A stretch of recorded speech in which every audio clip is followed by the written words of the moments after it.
The mall had always been my quiet escape after work, a place where everything seemed simpler. The smell of cinnamon pretzels and roasted coffee, the chatter of strangers, the hum of life moving on around me. It made the chaos of my own thoughts fade for a while. That evening, the sunset outside was still gold when I walked through the doors. My goal was simple: find the perfect birthday gift for my mother. Something soft, thoughtful, and maybe a little nostalgic. The kind of thing that says "I see you" without needing to say it aloud. I took my time. A stop at the jewelry store. A glance at scarves, candles, trinkets. Eventually I found it. A silver locket, delicate and timeless, with space for 2 small photos. Mom would love it. Feeling lighter, I stopped by my favorite cafe, the one tucked between the bookstore and a boutique.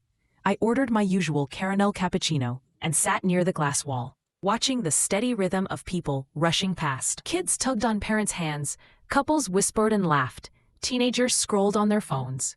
I felt part of the world again, a quiet observer wrapped in calm. By the time I finished my drink, the locket was wrapped and my mood was warm. I stepped out toward the parking lot, humming a tune I couldn't quite place. The air smelled faintly of asphalt and fading sunlight. For a second, everything felt peaceful, balanced, until it didn't. 3 rows away, I saw a car I knew too well, the navy blue sedan with the tiny scratch near the taillight. My husband's. For a heartbeat, my brain refused to connect the dots. Maybe it wasn't his. Maybe someone else drove the same car. But the license plate, the small dent on the back, they told the truth my heart didn't want to hear. Why would Liam be here? He'd said he was working late. Meetings, deadlines, clients, the same old script. My pulse quickened. I told myself to breathe, to keep walking. Maybe there was a reason. Maybe I'd laugh about this later. But my feet stayed rooted. Curiosity or dread, I couldn't tell which, pulled me closer. Each step felt heavier, slower, like wading through something invisible. The mall lights flickered against the car's shiny surface. My reflection looked back at me from the glass window, pale, still, unsure. And then the door opened. He stepped out first. Liam, adjusting his shirt, checking his watch like a man with nothing to hide. For a moment, I almost believed it was fine. Until she appeared. A woman slid out from the passenger side, her laughter light, her voice soft and familiar, in the way strangers shouldn't be. She brushed her hair from her face, looked at him, and smiled. That smile, easy, unguarded, told me everything. Then Liam reached for her hand. Just a small gesture.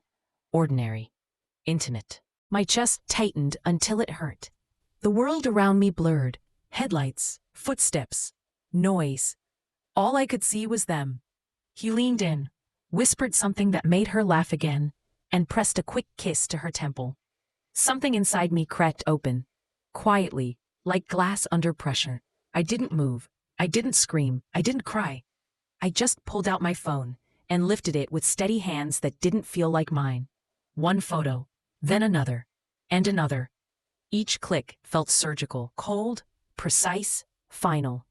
When I finally lowered the phone, I realized I wasn't trembling anymore. The warmth from earlier, the light, the calm, the joy, it was gone.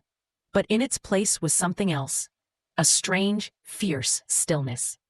I turned away before they could see me, walking back toward the mall entrance, like a ghost retracing her steps. By the time I reached my car, my face was unreadable. My heart, however, had rewritten itself entirely. When I got home, the house smelled like lemon candles. Liam was already there, lounging on the couch, a half-finished glass of wine beside him. He smiled when he saw me, the same practiced smile I'd loved for years. "Hey, love," he said easily. "Long day?" I nodded. "Yeah, just tired." He had no idea that my eyes had already watched him live a double life. We ate dinner in silence, the clink of silverware filling the space between lies. He talked about his meeting, about a deal that had gone longer than expected. I listened, smiled, even laughed once. I was good at pretending, better than he knew. That night I couldn't sleep. I lay next to him, staring at the ceiling, while his breathing evened out. I thought about the woman's laughter, the way he'd guided her with his hand on her back. Not passion, familiarity, History. By dawn, my mind was calm again. Too calm. Over the next few days, I collected things, not memories, but evidence. A bar receipt tucked in his jacket pocket. A boutique charge from a store I'd never stepped into. His phone lighting up with a text at midnight, "Can't wait to see you again." Every discovery burned less than the last. The shock had faded into clarity. At work, I functioned like normal. My coworkers joked. My phone buzzed. The world kept spinning. But behind every polite smile, I was quietly rearranging my life in files, folders, and contingency plans. One night, while Liam showered, I stood in front of the mirror and met my own reflection. For the first time in months, the woman looking back didn't seem small. She looked dangerous. I whispered, "Not yet," and slipped his phone back onto the nightstand. When I suggested having a dinner at home, just a few close friends and family, Liam's face lit up. He thought it meant forgiveness, reconnection. He even kissed my cheek and said, "That's my girl." I knew we'd get through the rough patch.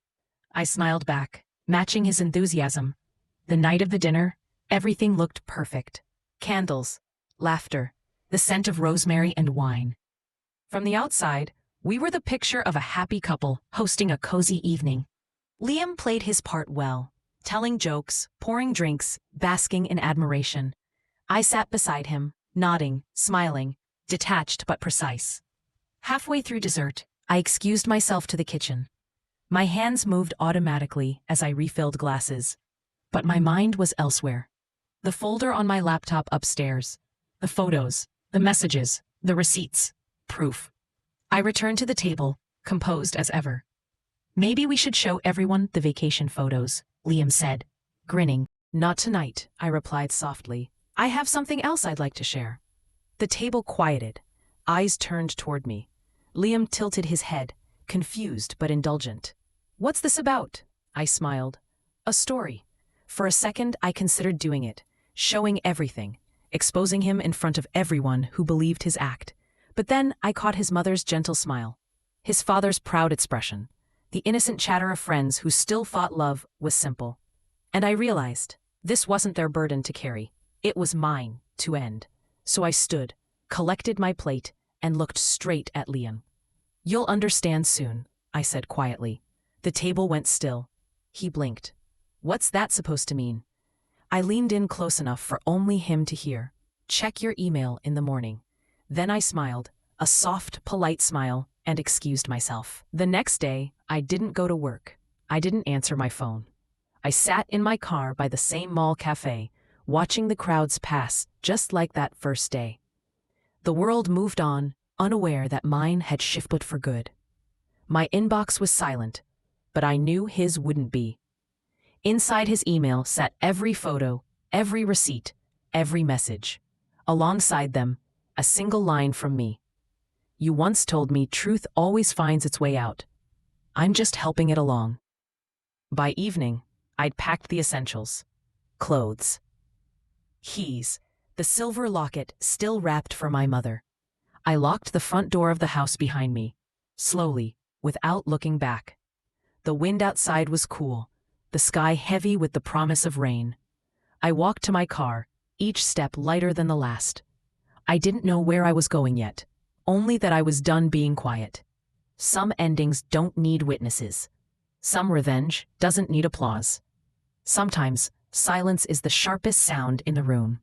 As I drove through the rain, I felt something inside me finally loosen, the kind of release that doesn't come from anger, but from letting go. The road ahead was dark, slick, and endless, yet it felt strangely beautiful. For the first time in a long while, I wasn't running after or away from anyone. I was just moving, toward whatever came next, toward myself. Maybe I didn't know where I was going, but I knew one thing for sure. I'd never be the same woman who walked into that mall,